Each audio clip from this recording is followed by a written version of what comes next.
Hey guys, welcome back to my channel. सबसे पहले थोड़ा सा सॉरी, काफी लंबा ब्रेक हो गया, लेकिन फिर भी आप लोग ये वीडियो देख रहे हैं, that really means a lot to me. Thank you so much इस प्यार और सपोर्ट के लिए। आज की स्टोरी फ्रीन और बेकी की नहीं है। आज हम सुनने वाले हैं लिंगलिंग और ओम की स्टोरी। और उम्मीद है कि ये स्टोरी जितनी मुझे पसंद है आप सबको भी आएगी। एक छोटी सी क्लैरिफिकेशन, ये एक फैन फिक्शन है और ये स्टोरी मैंने खुद नहीं लिखी है। ओरिजिनल स्टोरी किसी और कपल के लिए लिखी गई थी, लेकिन मैंने इसे लिंगलिंग और ओम की स्टोरी में कन्वर्ट किया है। स्टोरी का नाम है your hand in mine by जेरा लेहान। ये एक ब्यूटीफुल स्टोरी है, जेन्युइनली मेरी फेवरेट स्टोरीज में से एक, इसीलिए मैं इसे आप सबके साथ शेयर करना चाहती थी। तो बिना और डिले के let's get into the story. Om ने लिंग से मुलाकात एक तूफानी सर्द रात में खाली कॉफी शॉप में की थी। उसे असल में लिंग से एक महंगे गाला डिनर में मिलना था, लेकिन जिंदगी के अपने ही प्लान्स थे। उस वक्त उसे लगा कि वो इससे पहले इतनी बुरी कभी नहीं दिखी। उसका मेकअप बह चुका था, बाल भीग गए थे और उसका मूड बेहद खराब था। वो बिल्कुल वैसी नहीं लग रही थी जैसा उसने प्लान किया था। बाद में उसे समझ आने वाला था कि लिंग से जुड़ी हर प्लानिंग हमेशा टूट कर बिखर जाती है। लिंग बाहर की भयानक स्नोस्टॉर्म के ठीक उलट थी। वो चुप थी, बिल्कुल वैसी नहीं जैसी ओम ने सोचा था। उसके सीधे किए हुए बाल बर्फ पिघलने से फिर नेचुरल कर्ली स्टेज में लौट आए थे। उसकी आंखें शांत और कोमल दिख रही थीं। ओम का चेहरा गुस्से से लाल था। वो बुरी तरह लेट हो चुकी थी और जिसके लिए वो गाला में पहुंची थी, शायद वो अब तक जा भी चुकी हो। कॉफी शॉप में घुसते ही उसने उन सब पर गुस्से से नजर डाली जो वहां बदकिस्मती से फंसे हुए थे। लेकिन वही शख्स जिसके लिए वो गाला आई थी, 20 मिनट बाद उसी कॉफी शॉप में दाखिल हुई। लेकिन वो बहुत आगे बढ़ रही है। उसे शुरुआत से शुरू करना चाहिए, क्योंकि जितना भी वो चाहे ये कहानी लिंक से शुरू नहीं होती। हॉस्पिटल बेड पर मेकॉय का शरीर बहुत छोटा लग रहा था। उनके चारों तरफ ट्यूब्स लगी हुई थी। ऑर्म ने फोन पर कहा कि उन्हें लाइफ सपोर्ट पर रखा गया है, जब वो अपनी माँ को शीशे के पीछे बेजान लेटी देख रही थी। फोन की दूसरी तरफ फिन ने पूछा कि क्या वो उसे लेने आए या कुछ ऐसा है जो वो उसके लिए कर सकता है। ओम ने बस कंधे उचकाए। फिर याद आया कि फिन उसे देख नहीं सकता। उसने धीरे से कहा कि नहीं। वो कहना चाहती थी कि सब ठीक है, लेकिन कह नहीं पाई क्योंकि कुछ भी ठीक नहीं था। फिन ने नर्म लेकिन मजबूत आवाज में कहा कि सब ठीक हो जाएगा। मेक कॉय स्ट्रांग है। ओम हल्के से हंसी, लेकिन उसकी हंसी खोखली थी। उसने कहा कि उन्हें कभी ये पसंद नहीं आया कि फिन उन्हें मेक कॉय कहे। उसे लगता था कि शायद उन्हें फिन से कभी ज्यादा लगाव भी नहीं था। ओम ने कल्पना की कि फिन उस पल कंधे उचकाता होगा, उसके बाल चेहरे पर गिर रहे होंगे। ये कॉल लेने के लिए शायद वो सप्लाई क्लोजेट या बाथरूम में छुपा होगा अपने कोवर्कर से। फिन ने कहा कि वो उन्हें खुद को पंच करने देगा जब वो उठेंगी। ओम ने ऐसा जताया जैसे उसने ध्यान नहीं दिया कि फिन ने जब का इस्तेमाल किया है, और फिन ने भी ये जताया कि उसे परवाह नहीं कि ओम अपनी माँ के बारे में बात करते हुए पास्ट टेंस का इस्तेमाल कर रही थी। ओम ने आंखें बंद कर लीं जब फिन किसी पर चिल्लाया और उसकी आवाज अचानक बहुत तेज और असहनीय हो गई। फिर फिन ने कहा, सॉरी बेब, उसे जाना होगा। उसने अफसोस भरे लहजे में वादा किया कि वो आज रात आएगा और दोनों बात करेंगे। लेकिन ओम चाहकर भी अपनी आवाज को नरम नहीं कर पाई और उसके मुंह से बस एक हल्का सा कठोर नहीं निकला। फिर उसने अपना गला साफ किया और धीमे से कहा कि वो आज रात अकेली रहना चाहती है। फिन ने बिना दबाव डाले मान लिया। वो कभी दबाव नहीं डालता था और ओम को उसकी यही बात सबसे ज्यादा पसंद थी। उसने बस कहा कि अगर कोई जरूरत हो तो बता देना, लेकिन अब उसे जाना होगा। ओम ने कहा कि ठीक है। उसने मजाक में जोड़ा कि मिस क्वांग उसे बख्शेंगी नहीं अगर वो नहीं गया। ओम ने उसकी आधी मुस्कान की कल्पना की, वही मुस्कान जो हमेशा नर्म और आसान होती थी। लेकिन इस कल्पना ने भी उसके अंदर बैठे भारीपन को कम नहीं किया। उसने धीरे से कहा, बाय फिन। फिन ने बाय के साथ आई लव यू कहने की कोशिश की, लेकिन जब ओम ने कुछ नहीं कहा तो उसने बस एक हल्की सी आह भरी। शायद फिन को भी एहसास नहीं हुआ कि ओम ने सुन लिया है, और फिर कॉल काट दिया। ओम फिर से अपनी माँ को देखती रही। कुछ देर बाद का सीन।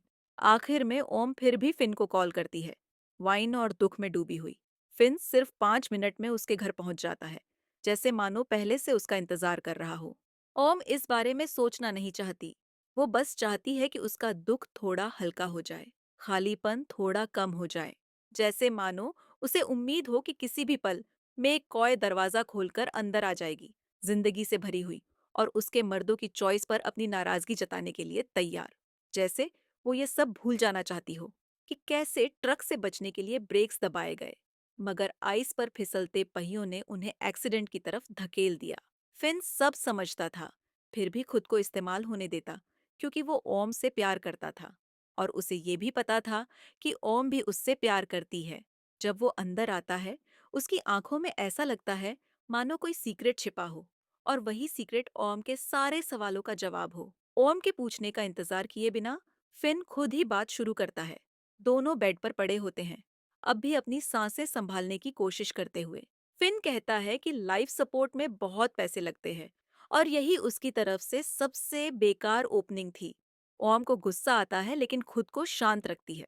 वो जानती है कि फिन की नीयत हमेशा सही होती है, इसलिए कुछ नहीं कहती और उसे बोलने देती है। फिन आगे कहता है कि पैसे जो उनके पास नहीं है। ओम थोड़े चिढ़ के साथ जवाब देती है कि उसे ये सब पहले से पता है। तब फिन गहरी सांस लेकर कहता है कि उसे एक तरीका पता है। हो सकता है कि ओम को ये प्लान पसंद न आए, लेकिन ये तरीका काम कर सकता है। ओम के पास न समय था, न कोई और ऑप्शन। उसने पूछा कि क्या प्लान है। फिन ने जवाब दिया कि मिस क्वांग ने अपनी लेटेस्ट गर्लफ्रेंड से ब्रेकअप कर लिया है।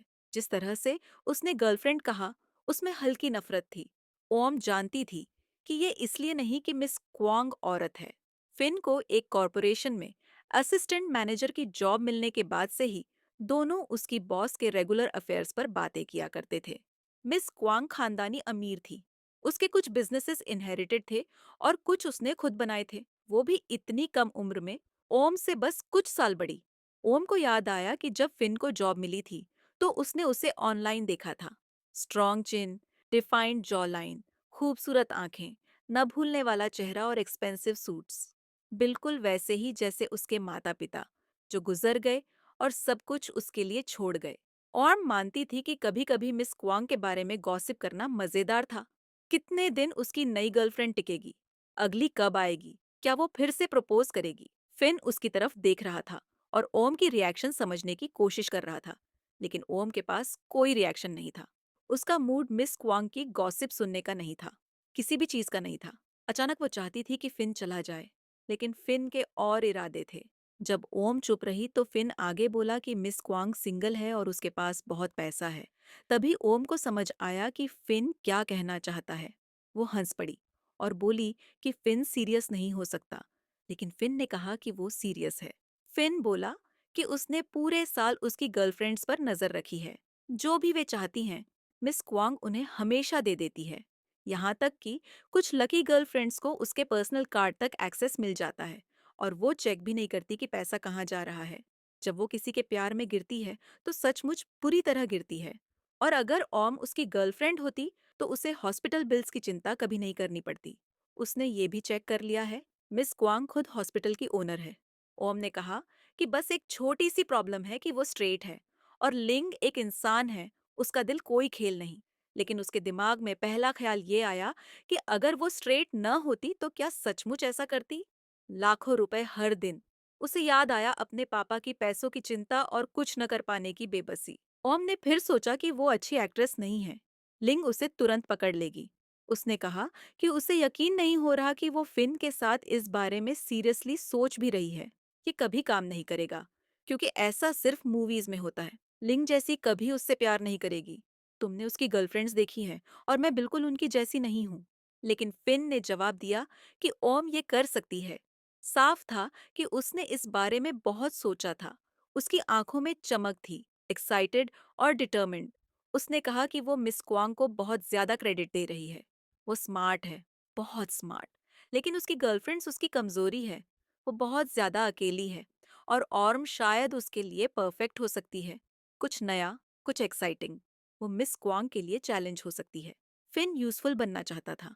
उसे नहीं पता था क्या करना है, लेकिन वो ये मानना नहीं चाहता था। ओम इतनी थक चुकी थी कि फिन के ईगो को अब भी संभाल नहीं सकती थी। इसलिए उसने इस बेकार कॉन्वर्सेशन को जारी रखा और कहा कि ठीक है, लेकिन वो उससे मिलेगी कैसे? ऑर्म का ये सवाल ही बता रहा था कि शायद आइडिया पूरी तरह बेकार नहीं है। उसके दिमाग में जैसे बस एक ही बात गूंज रही थी, लाखों रुपए हर दिन। फिन का चेहरा मुस्कान से चमक उठा। ओम समझ गई कि उसने अपनी कब्र खोदनी शुरू कर दी है। फिन ने कहा कि वो मिस क्वांग के लिए काम करता है और उसे पता है कि वो किस इवेंट में जाएगी। कुछ लोग हैं जो उसके एहसानमंद हैं, इसलिए टिकट अरेंज करना उसके लिए आसान होगा। फिन ने उसकी तरफ उम्मीद से देखा, जैसे फाइनल डिसीजन का इंतजार कर रहा हो। सच कहें तो ओम बस चाहती थी कि ये दिन किसी तरह जल्दी खत्म हो जाए, लेकिन लाखों रुपए हर दिन। बाद में वो खुद से पूछेगी कि आखिर क्या वजह थी जिसने उसे इस तरह जवाब देने पर मजबूर किया। शायद थकान, शायद हताशा।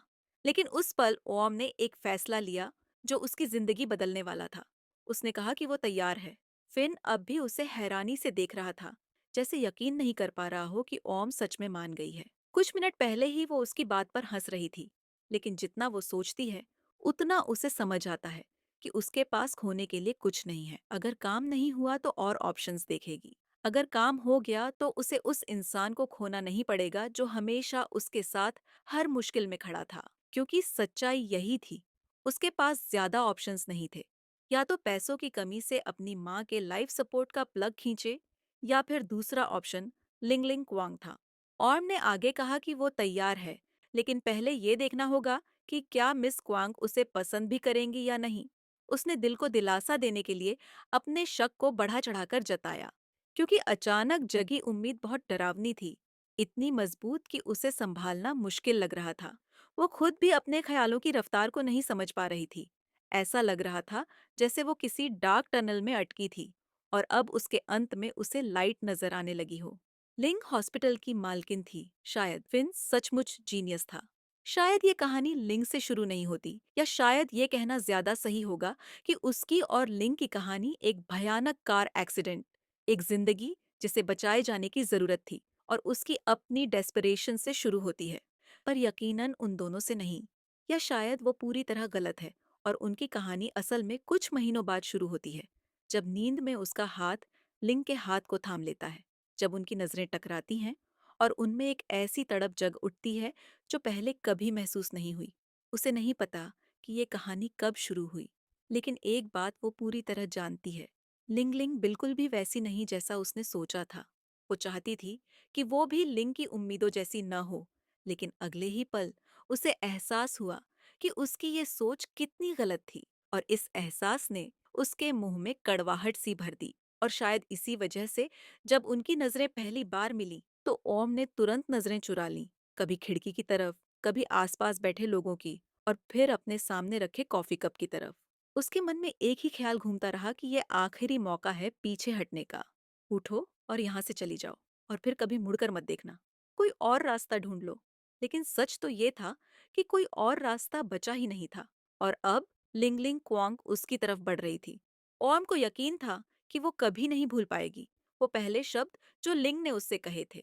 उसकी आवाज इतनी सॉफ्ट थी कि ओम खुद को नजर उठाने से रोक नहीं पाई, और जैसे ही उसने ऐसा किया, वो लिंग की नरम और क्यूरियस आंखों में खो गई। लिंग ने धीरे से कहा कि क्या उसे कोट चाहिए, क्योंकि उसने देखा था कि वो भी उसकी तरह बर्फीले तूफान में फंस गई थी। ओम की नजर उस कोट पर पड़ी जो लिंग उसकी तरफ बढ़ा रही थी। एक पूरी तरह अनजान इंसान, एक रैंडम कॉफी शॉप में। वो कोट अच्छा था, महंगा और गर्म। ओम का अपना कोट पतला, गीला और अनकंफर्टेबल था, और उसका छोटा ब्लैक ड्रेस ठंड में उसे और कांपने पर मजबूर कर रहा था। शायद इसी वजह से लिंग उसके पास आई थी, और हाँ, शायद उसके क्लीवेज की वजह से भी। ओम ने फिर लिंग की ब्राउन आंखों में देखा और कहा, हाँ, फंसी तो तुम भी हो, क्या तुम्हें कोट की जरूरत नहीं? उसके अंदर का एक हिस्सा चिल्ला रहा था कि चुप रहो, बस कोट ले लो और उसे बैठने दो, बात करने दो, फिर उसे अपने घर ले जाओ। लेकिन अभी उसके साथ सोना मत, उसे इंट्रीग्ड रखे रहना है। मगर ये सारे कदम तो उसने तूफान आने से पहले के लिए सोचे थे। अब जब वो इस कॉफी शॉप में लिंगलिंग के साथ फंसी थी, पूरा प्लान उलझ गया था। उसे अपना पोकर फेस वापस लाना था, इससे पहले कि वो अपना इकलौता चांस खराब कर दे। लिंग मुस्कुराई और बिना पूछे सामने बैठ गई। उसमें एक अजीब कॉन्फिडेंस था, शायद थोड़ा ज्यादा, लेकिन वो उस पर सूट करता था, जैसे उसका बेदाग थ्री पीस सूट। लिंगलिंग ने कहा कि उसे बाकियों के मुकाबले ठंड कम लगती है और फिर थोड़ा झुककर उसने अपना कोट ओम के कंधों पर रख दिया। कोट गर्म था, जैसा ओम ने सोचा था, लेकिन जो उसने नहीं सोचा था वो था उस कोट की खुशबू, साफ, तीखी और हल्की सी स्पाइसी। वो लिंग की खुशबू थी। ओम ने उस खुशबू को अपने चारों ओर महसूस किया और जब तक उसे एहसास हुआ कि उसके होठों से एक राहत भरी सांस निकल चुकी है, तब तक लिंग की हल्की प्राउड सी मुस्कान उसकी ओर आ चुकी थी। ओम ने खुद को संभालते हुए पूछा कि क्या वो खुद को बाकियों से सुपीरियर समझती है, क्योंकि उसने उसका कोट एक्सेप्ट नहीं किया था और न ही उसे यहाँ बैठने की इजाजत दी थी। अंदर से वो खुद पर चिल्ला रही थी, ये सवाल करने के लिए और अपने रूड बिहेवियर पर पछता रही थी। उसे लगा कि शायद अब यही पल होगा जब लिंग, उसकी एकमात्र उम्मीद, गुस्से में उठकर चली जाएगी और फिर कभी वापस नहीं आएगी। लेकिन ओम को हैरानी तब हुई जब उसने लिंग की एक हल्की सी हंसी सुनी और उसके चेहरे पर एक सच्ची मुस्कान देखी। लिंग ने ईमानदारी से कहा कि वो माफी चाहती है, उसका इरादा हंसने का नहीं था। फिर वो उठी और हाथ पीछे बांधते हुए बोली कि उसे बस ये एहसास हुआ कि ओम बिल्कुल सही कह रही है, लेकिन उसका इरादा दखल देने का नहीं था। उसने बस देखा कि ओम गीले कोट में बैठी है और उसके पास ब्लैंकेट नहीं है। और जब उसने चेक किया तो कैफे ओनर के पास अब कोई ब्लैंकेट नहीं बचा था। वो बस मदद करना चाहती थी, लेकिन उसने बेवकूफ़ी और बदतमीजी दोनों कर दी। फिर लिंग चुप हो गई। ये बहुत रेयर था किसी को अपनी गलती मानते देखना, बिना सफाई दिए, बिना कोई बहाना बनाए। औरम को यकीन नहीं हो रहा था कि लिंगलिंग क्वांग कुछ ऐसा कह सकती है। वो फिर अपने प्लान को कैंसिल करने के बारे में सोचने लगी, लेकिन तभी उसके भीतर वही जानी पहचानी आवाज गूंज उठी, लाखों रुपए हर दिन।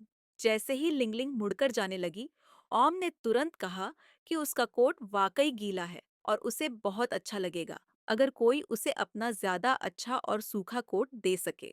उसे ये सोचकर हैरानी हुई कि लड़कियों से फ्लर्ट करना शायद लड़कों से फ्लर्ट करने जितना ही आसान और नेचुरल होता है। लिंग ने जैसे ही उसकी तरफ मुड़कर देखा, उसकी हल्की मुस्कान गहरी हो गई और उसकी आंखें चमक उठीं। ओम ने अपनी बेचैनी को बस नर्वसनेस मानने का दिखावा किया और खुद को इंट्रोड्यूस करते हुए कहा कि उसका नाम ओम है। लिंग ने खुशी से अपना हाथ आगे बढ़ाते हुए कहा कि ओम से मिलकर अच्छा लगा और बताया कि उसका नाम लिंग लिंग क्वांग है। ओम को उसका हाथ अपने हाथ में गरम और सॉफ्ट महसूस हुआ, जैसे इस स्पर्श से कोई नई शुरुआत हो रही हो। तो आज की वीडियो यहीं खत्म करते हैं। Comment down below and let me know आप लोगों को स्टोरी कैसी लग रही है और क्या मुझे इसे कंटिन्यू करना चाहिए। होपफुली आप लोग ओम के कैरेक्टर को हेट नहीं करेंगे, बल्कि उसकी सिचुएशन समझने की कोशिश करेंगे। That's it for today. मिलते हैं अगले वीडियो में। लाइक, सब्सक्राइब और कमेंट करना ना भूलें। तब तक के लिए मस्त रहें, व्यस्त रहें और हमेशा चैनल पर बने रहें। Lots of love. बाय।